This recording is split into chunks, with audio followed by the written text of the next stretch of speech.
Hey everybody, hey, it's Lee Godbold with Junk Removal Authority, where we help junk removal business owners make more money and live a better life. If you guys are interested in getting in the junk removal business or you're already in it, then make sure to check us out online at junkra.com.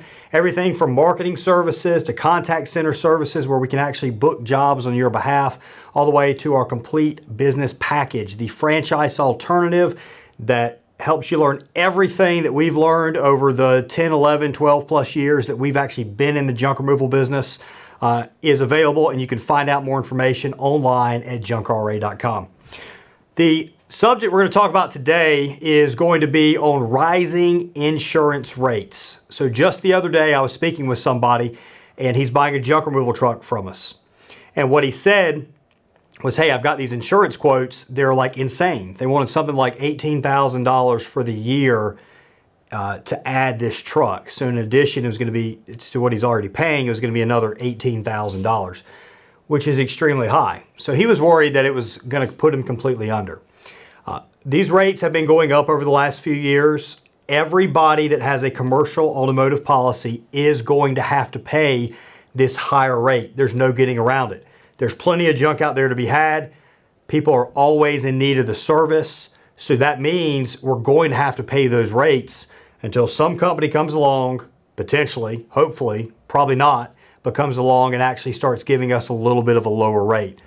Recently, the only company that's been wanting to write throughout the country, for new businesses especially, write a junk removal automotive insurance policy has been Progressive. Progressive is very, very high for this industry, but they are willing to write it. So let's say it came about that he had $18,000 in additional expense for his company to add this truck on, and he needs to make that back up. What you got to do is you got to look at it. So it's $18,000. There's two things you got to look at. One, it's getting more money per job. And then the second thing is the additional revenue a new truck will drive. And this is just simple math. What I told this individual is, how many jobs did you do last year? And I don't remember the exact number that he gave, but let's say he did roughly, if you ran through it here, if your average job is, or if your one truck gets you $350,000 in revenue a year, which is very possible nowadays with higher prices, and you're averaging $330 per job. It's a pretty common average. That'd be 1,060 jobs. So let's just say it's 1,000 jobs he had. All right, and what he has to do is he needs to get an additional $18,000 for the year in income out of those 1,000 jobs.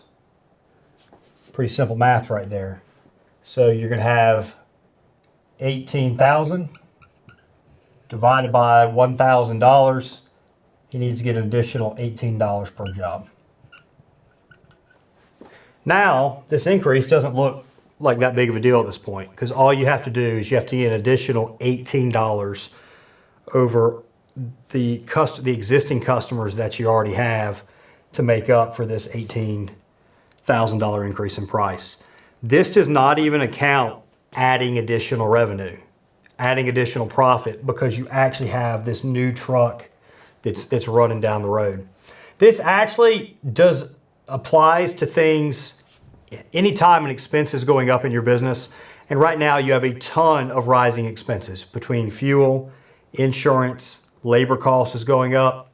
You can always do this. Look at the total number of jobs you did, the amount of increased expense, divide that out. That tells you you need to increase your average job sale by $18 in this case to kind of make that work. Once you add in the new revenue from the truck running that he didn't have already, this number probably drops to half that. It's probably more like $9 or something like that. The fact of the matter is, there's demand for junk removal out there. These expenses, these increasing expenses, everybody is going to have to pay them. You should find ways to be as efficient as possible. One thing on insurance, avoid hiring drivers that are under the age of 21 or with less than 5 years of driving experience. Avoid hiring drivers that have any points on their license. If you take those two out, you can generally get a better rate. And then you have to make sure that you're really training your guys to be safe when they're going down the road. One automobile accident and all of a sudden your rates are going to get jacked up and now you're at a disadvantage to your competitors. If you do this for a long enough period of time, you get several years in a row with no claims, all of a sudden you're at an advantage to your competitors, especially the new ones, because you're paying a lower rate. This is one of the best ways to think about things when you hear expenses are going up, is look at the total number of jobs, figure out just the fractional amount, the small amount you actually have to increase your average job sale, go in there, raise prices, learn how to quote jobs better, train your guys how to quote jobs better, and you're going to survive and thrive in your junk removal business. Again, I'm Lee Godbold with Junk Removal Authority, where we help junk removal business owners make more money and live a better life. See you next time.